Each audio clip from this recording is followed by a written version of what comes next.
Voici Lara Fabian. Bonsoir, Lara. Merci d'être là. Ça fait longtemps que tu n'es pas venu nous voir.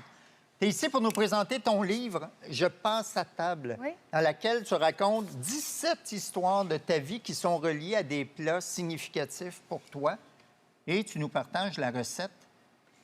Tu hésitais entre une bio et un livre de recettes. Tu t'es dit, bon, Tant qu'à je peux faire. faire les deux. Ben, écoute, on finit toujours par se raconter un peu mieux quand on a le ventre plein. Ça, c'est vrai. Et c'est un peu comme ça que cette histoire, ce mélange est né. C'était comment est-ce que je me raconte sans que ça soit lourd et redondant, puis comment est-ce que je trouve le fil rouge. Et le fil rouge, pour moi, ça a toujours été la convergence à la table. Ça a toujours été les grandes histoires de ma vie se sont toujours passées autour d'une table. Mais c'était pas la pudeur de se dire, je suis trop jeune pour faire une biographie. Ah, je sais pas. Je me demande si on n'est pas toujours trop vieux parfois pour se raconter. Est-ce qu'on n'est peut-être pas mieux juste de vivre les choses plutôt que de les raconter? Moi, j'avais un problème avec juste les raconter sans qu'il y ait un lien Avec vers la autre chose. nourriture. Oui. Dans ton livre, tu parles de plein de choses, de la rencontre entre ton père belge et ta mère sicilienne, de ton enfance en Belgique, en Sicile, de ce que tu mangeais là-bas à l'époque, et aussi du début de ta carrière en 1988, quand tu as participé à l'Eurovision, où tu es arrivé 4e, alors que c'est Céline Dion qui avait remporté la première place. Elle représentait la Suisse, je crois. Exact. Et moi, le Luxembourg. Bien, on va regarder un extrait de ton interprétation de la chanson « Croire » à l'Eurovision. Tu vas voir que tu te débrouillais bien, Manon.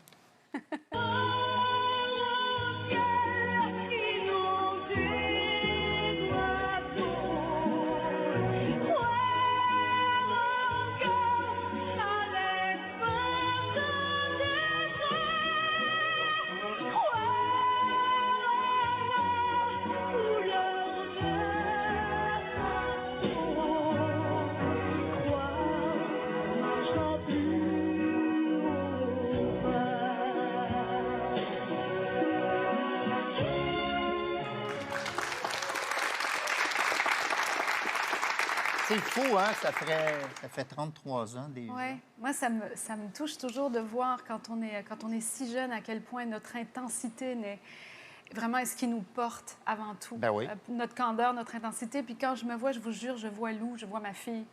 Fait que je vois des traits de son visage, je vois des façons qu'elle a aujourd'hui de porter cette génétique. C'est assez fou, hein, la génétique. Et un peu après ce moment-là, ton père t'a remis toutes ses économies pour financer la production de tes premières chansons.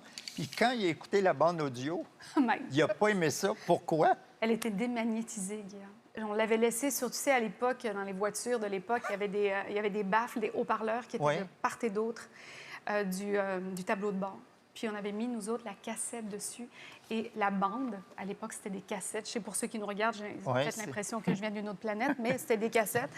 Et elle s'était démagnétisée. Puis papa, quand il l'a entendu sans fréquence haute, sans fréquence moyenne. Fait que tout avait disparu, finalement, la clarté de la voix qu'il connaissait. Et il a vraiment très, très mal pris les choses. Il a vraiment pensé que j'avais vraiment fait quelque chose de super mauvais. Là. Est-ce qu'il a fini par te pardonner? Il a fini par me pardonner. Ça a pris 6 mois. Et quand même. Ça a pris 6 mois avant que je me rende compte de ce que mon père avait entendu. Voilà, exactement. Ouais. Tes premières années au Québec ont été difficiles parce que tu as immigré chez nous. À l'époque, tu avais à peine à payer le loyer, à te nourrir. Tu vivais avec Eric Allison, avec qui tu faisais de la musique. Oui. Et dans ton livre, tu parles d'une Lise qui a changé ta vie en signant un contrat pour produire ton premier album.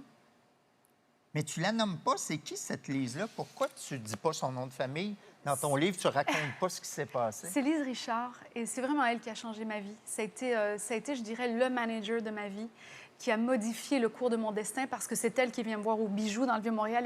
Il y avait un piano-bar très connu à l'époque. Et un soir, elle est assise là, parmi les invités, elle boit son verre et elle écoutera chanter cette jeune fille de 19 ans. Et c'est comme ça qu'elle signera mon premier contrat chez Select à l'époque et que je commencerai à faire de la promo. Vraiment, grâce à cette femme, je lui dois énormément. Bon. Est-ce qu'on peut écouter quelques-uns de tes premiers succès? Mais certainement. Vous allez voir, chante bien, madame.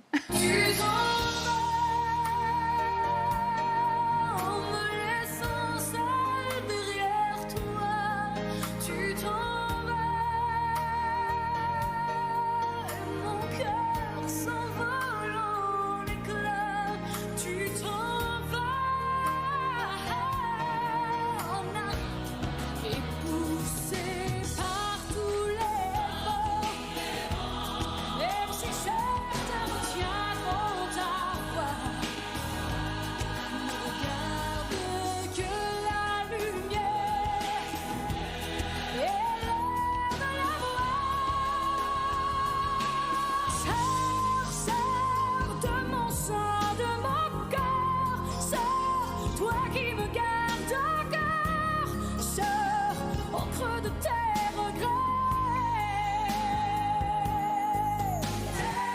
Désire le jour, laisser la vie suivre son cours. Choisir l'amour qui t'amène à ton tour. Je m'arrêterai pas d'aimer. Quoi qu'il arrive, je sais. Te mentir, ça ne sert à rien. Et tout te dire, ça me fait du bien. Wow! Quelle voix! Finalement, c'est avec toi que je vais aller au karaoké, finalement. On est parti. Lara, tu dis que c'est la chanson Je suis malade qui a changé la donne dans ta carrière en France. Là, on va regarder un extrait d'une vidéo qui a été tournée en 1999 où tu chantes Je suis malade. Mais il y a des internautes anglophones qui se sont filmés en train de t'écouter chanter. Et ça, ils ont fait ça récemment. Ils ne parlent pas français. Ils ne font qu'entendre Lara qui chante en français sans comprendre aucune parole. Et ça donne ceci, Manon. Je suis malade, complètement malade, comme quand ma mère sortait le soir et qu'elle me laissait seule avec mon désespoir. Je suis malade, c'est ça. Je suis malade, tu m'as privé de tous mes chants, tu m'as vidé de tous mes mots et j'ai le cœur complètement malade. Cerné de barricade, t'entends, je suis malade.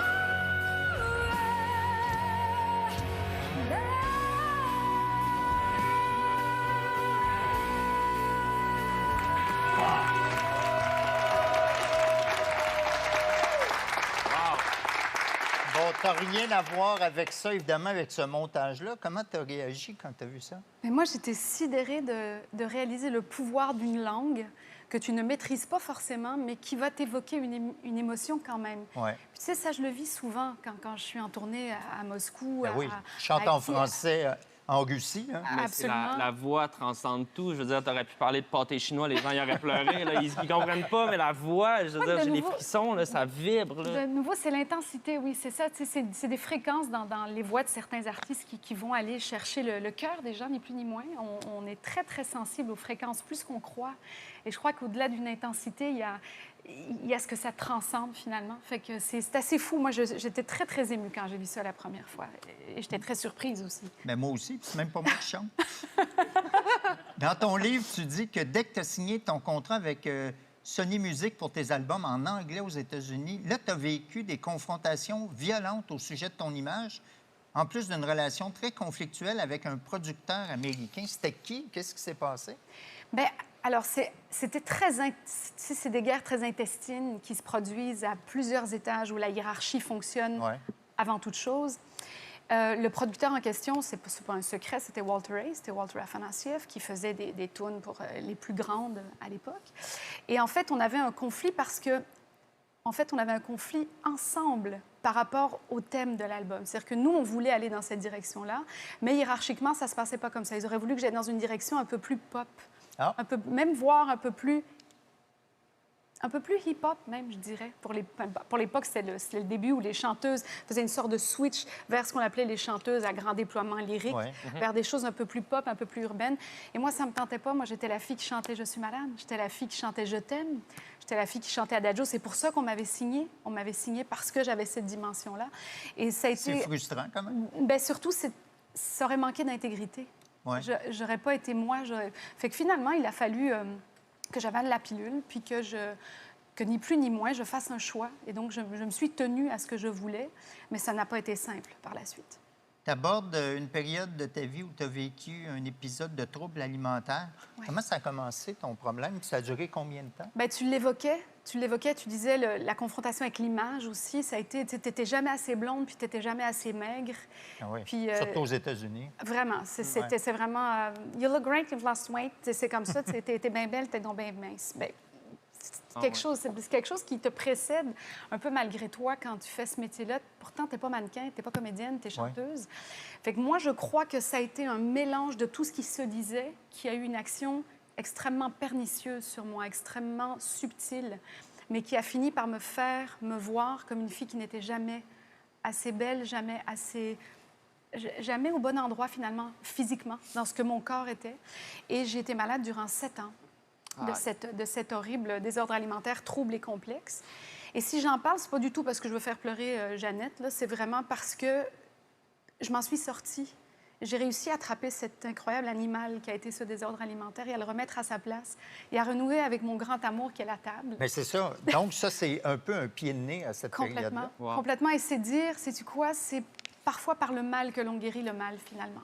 Le livre est magnifique. Merci. Et, si jamais il y a une réimpression, je suggère un titre encore plus punché. Je pense que tu devrais l'appeler Lara Fabian à manger. Oh, j'aime ça! Si jamais, là, c'est une idée, là, on jasera beaucoup. côté cash, comment on s'arrange. Là. Regarde, on l'a Mais, fait ici, la pochette à l'écran.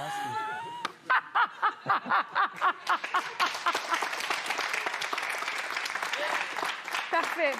On avait pensé à Lara Fabian s'allonge, tu sais, après je passe à tu table regardes. pour le deuxième tome.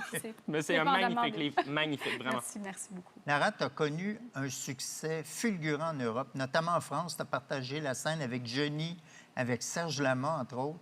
Tu es devenue une grande vedette et tu racontes que tu as été la tête de turc de certains médias français. Il y avait les Guignols de l'Info qui avaient fait une marionnette à ton effigie. Et si tu le permets, on va regarder un extrait de ton passage à Tout le monde en parle Oh my God. en France. Manon. Elle n'a jamais été grosse, on peut tout dire. Ah si, plus Ah que bon maintenant quand même, hein, Lara. Oui, effectivement, mais ça fait quand même un moment. Ça doit faire au moins 5-6 ans que je suis comme ça. Ah, là, je trouve... c'est Veit Vetcher, le producteur, non? Pas du tout. Pas du tout. Non, mais c'est bien, toi, je vous De toute félicite. façon, je suis une pulpeuse, je le serai toujours. Je Non, suis ce pas qui est bien, quelqu'un... c'est que les seins n'ont pas bougé. Voilà. Ça, c'est quand même... parce que des Par fois, rapport à d'autres, hein. des fois, quand on maigrit, on perd ses Même seins. quand on... Hey. Oh boy. Et encore, vous l'avez pas entendu dire que je suis un boudin. Parce que là, vous avez eu la Ça, gentillesse... c'était avant. Oui, vous avez eu la justement. gentillesse de passer un extrait qui est encore audible, je trouve.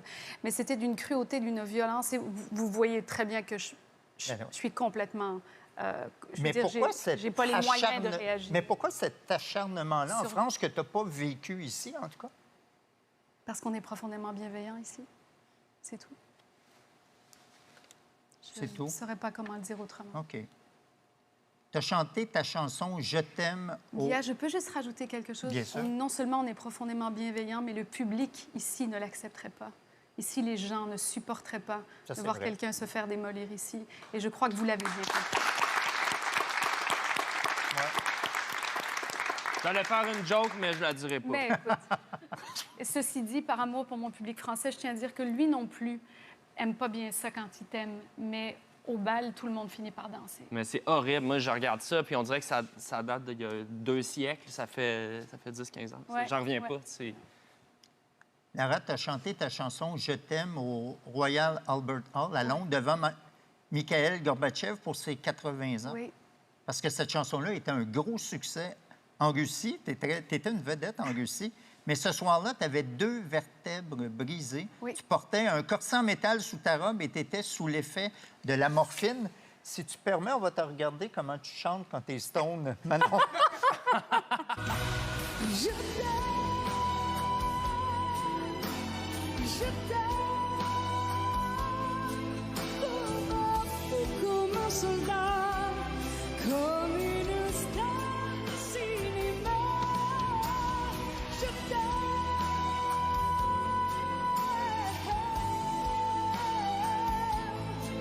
comme un loup, comme un roi, comme un homme que je ne suis pas. Tu vois, je t'aime comme ça.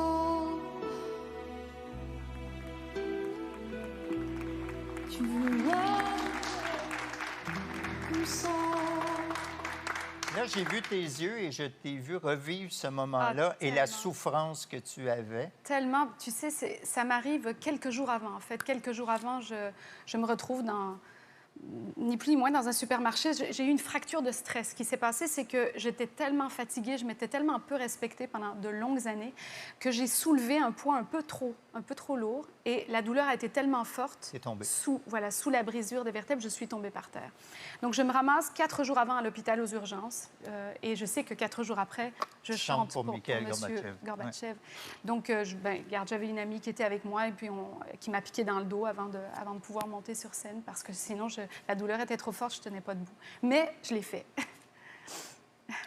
Tu as été juge à La Voix au Québec en 2018, 2019 et à The Voice en France. Tu le dis bien. The Voice. The Voice. The Voice. En 2020. Et tu as été la directrice de la plus récente mouture de Star Academy. Et tu seras d'ailleurs de retour pour la prochaine édition. J'aime ça. Ah, ça, c'est drôle, cette photo-là, parce qu'on dirait que vous êtes une équipe de volleyball. Mais j'ai l'impression que tu es à une autre étape dans ta vie, l'étape où tu partages ton talent et tes connaissances avec les autres. Est-ce que Oui. c'est ça? Mais l'étape où tu peux enfin être donné au suivant, où ce qui t'a servi à un temps de ta vie, ou ce qui a été ta propre construction, peut enfin être transmise. C'est peut-être le moment, honnêtement, peut-être un des plus beaux moments de ma vie, d'avoir pu rentrer dans de la pédagogie, d'avoir pu contribuer, donner aux suivants, être assise avec eux, être à l'écoute, pas juste dans le fait de leur apprendre techniquement les choses ou leur apprendre une sorte d'interprétation qui me paraissait être juste, mais surtout être là pour les écouter. On ne mesure pas tout de suite à quel point un jeune qui est un être humain en arrière d'un artiste a besoin d'être écouté, a besoin d'être entendu, d'être compris. Fait que ça a été la chose la plus émouvante pour moi en tant que directrice de cette Star Academy, c'est d'avoir pu être là quand ils avaient juste besoin d'une oreille, finalement.